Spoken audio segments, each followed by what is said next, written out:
one. Oh my god. Jesus. Whoa! What are all these rift hounds doing here? Huh. Looks like they're collecting something. Oh, well, let's go check it out. Oh crap. Oh, bro, I hate you. They're level 90. I hate you so bad right now. Oh my god. Bro, I'm about to die. Bro, I'm about to die. Bro, I'm about to die. I'm literally about to die. Oh my god. Oh my god. Oh my god. Bro, I'm about to die. Oh my god. Oh my god. Oh my god. Bro, I'm about to die. Bro. Fast.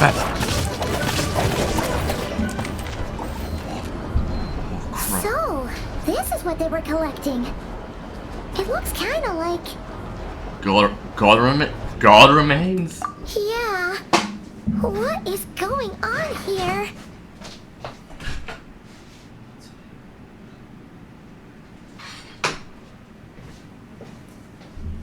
From the moment they are born, all beings with great power have an impact on this world. Even if their body is sundered and their soul extinguished, their influence remains. What the f... Gods are the most common example of that. The remnants of gods who fell thousands of years ago remain buried deep within the earth, carrying within them a warped will and a dark curse. Together, these remnants form what you call god remains. And it appears that some of those sealed here were dug up and removed. There are traces left, but they're fading fast. What the fuck are you doing, Paimon? What are you doing? That's just my question. Nothing. Just wanted to make sure you were, real? She's definitely not a ghost traveler. Paimon poked her, and she's solid. After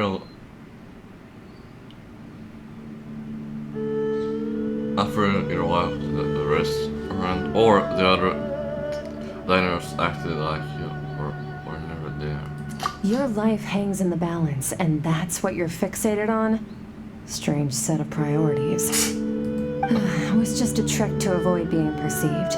If someone notices me, those memories are erased. Simple as that. And why they are erased? Unlike you, I have no desire to establish a connection with the world. The weak and the lowly have no right to remember me. They're lucky they only have a few missing memories to show for it. Now, can we please get back on track? Yeah. Okay. Where were we? Right. The god remains. So, basically, there's now less of them here than there used to be, right? Isn't that a good thing? In our experience, god remains are 100% bad news. A lot of terrible things have happened because of them. Aren't like we are friends with like 5 or more gods? Maybe it's a good thing by human standards, but power doesn't come from nothing, and it doesn't just disappear for no reason.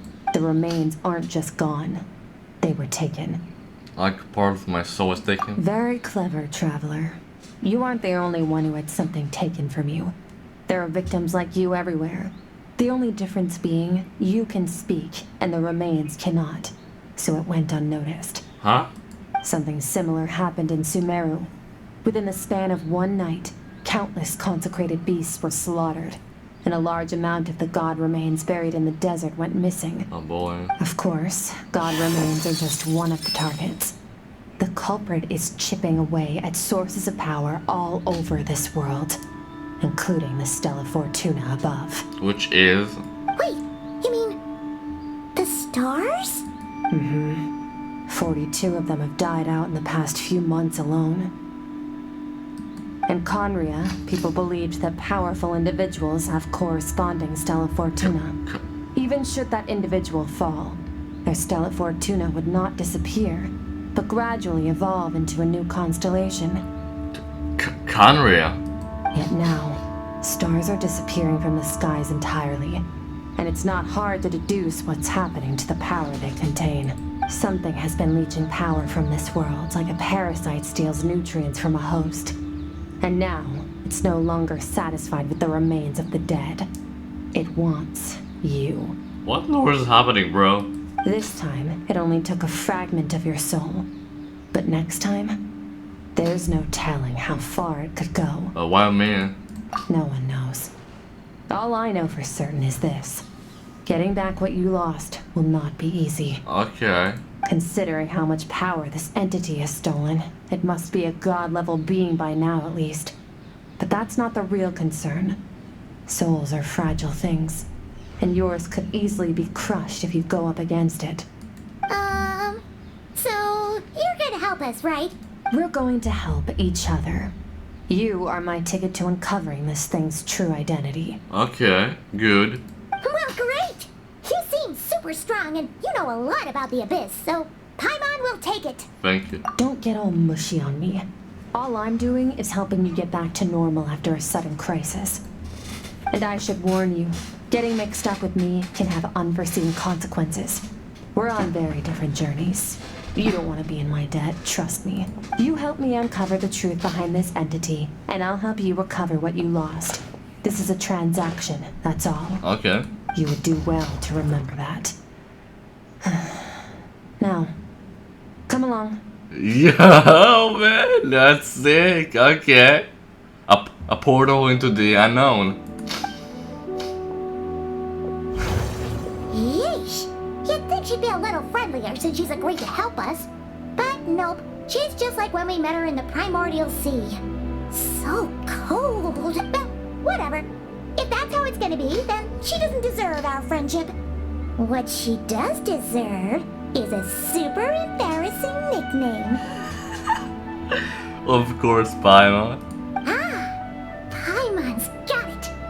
Frosty the Lavender Melon. Serves that ice queen right.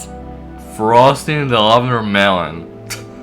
Anyway, the important thing is that we get that piece of your soul back. So, let's follow her and see what sort of plan she's got.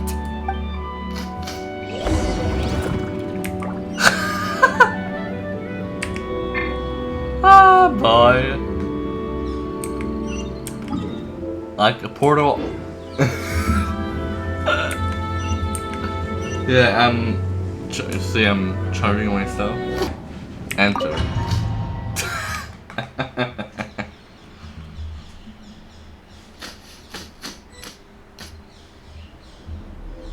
Oh my god.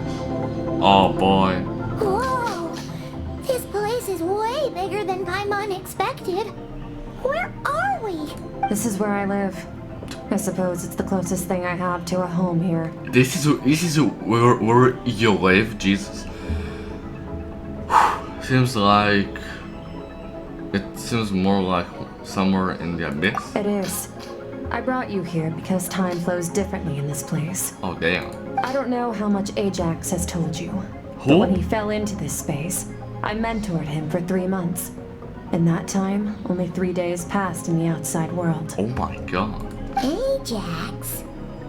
Oh, right! That's Child's real name. Wait, what? Yeah, Paimon remembers him mentioning something like that. So, a month here is equivalent to 1 day in the outside world? That should mean we're safe from that power-hungry soul snatcher for now, right? Yes, well, I didn't bring you here just to show you around. In the outside world, the traveler could be attacked at any moment. But coming here has bought us quite a bit of time. Wait a second. So we're kinda now separate from the outside world, but we're also in the outside world at the same time. So we're like crossing the dimensions, if I understand it right. Now, we just need to figure out how to investigate that place you saw. The one full of fog.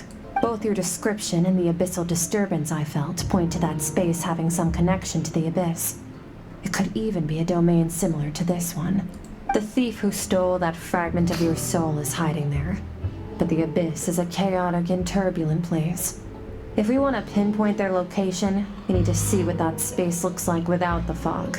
Abyssal power can grant a special form of sight. Have you ever wielded abyssal power before? Okay. Do you plan to learn? That tracks. All the information you have suggests the abyss is something sinister.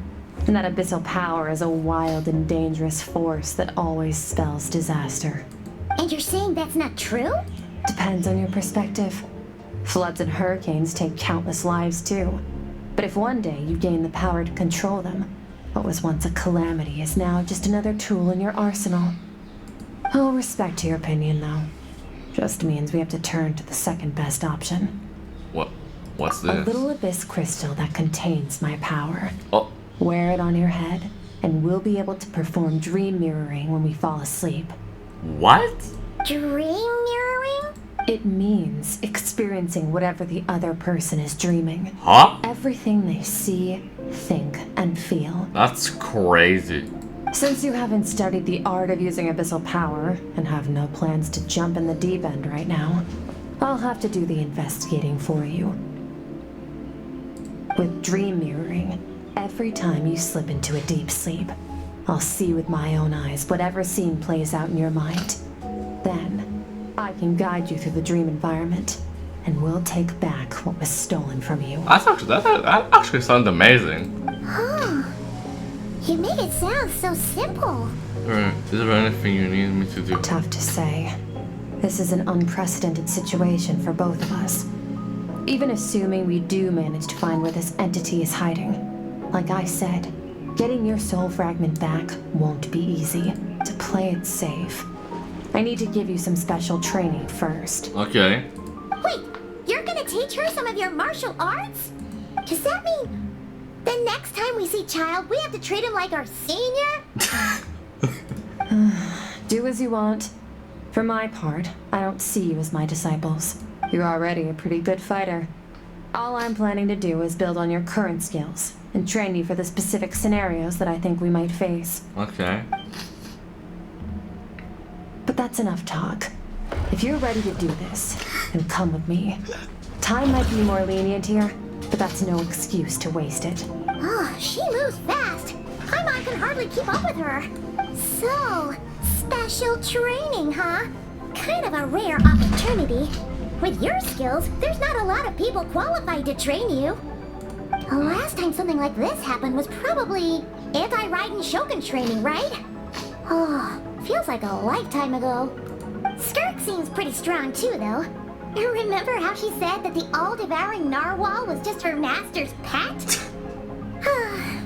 Maybe we really will learn something here. Yeah, and I nearly died to, and I nearly died to this asshole. I nearly died to this ass. Bro, this thing is sick, right? I love this thing so much.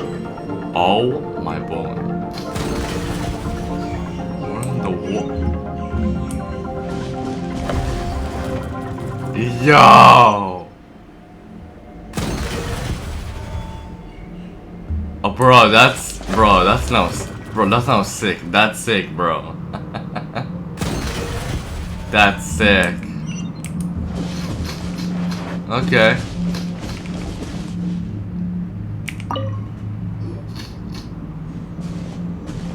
Ready?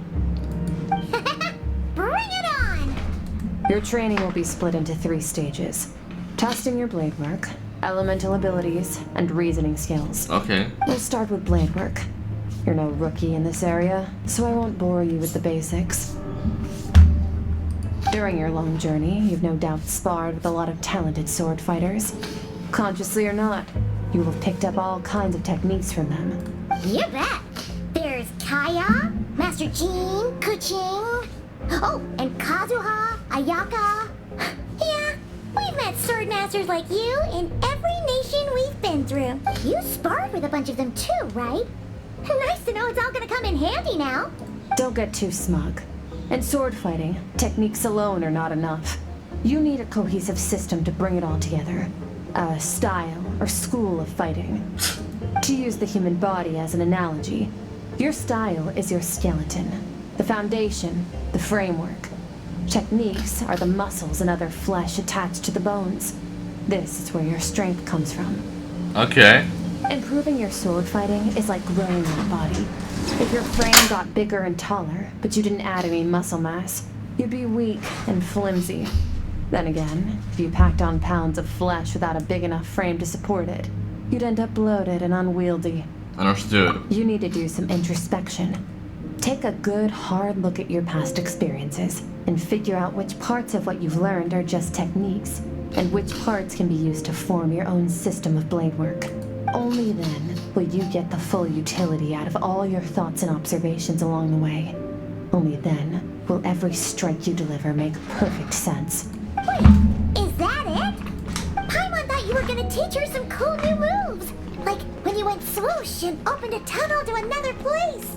One day, you'll reach a new level of power where you realize that even that's as basic a trick as any other. But right now, our sword styles are so wildly different that teaching you mere techniques is pointless. There are no shortcuts in the pursuit of power. Failure is your best teacher, and rigor is your coursework. That's actually true though. That's all I have to say. Time to make a start. Train until you're satisfied with yourself.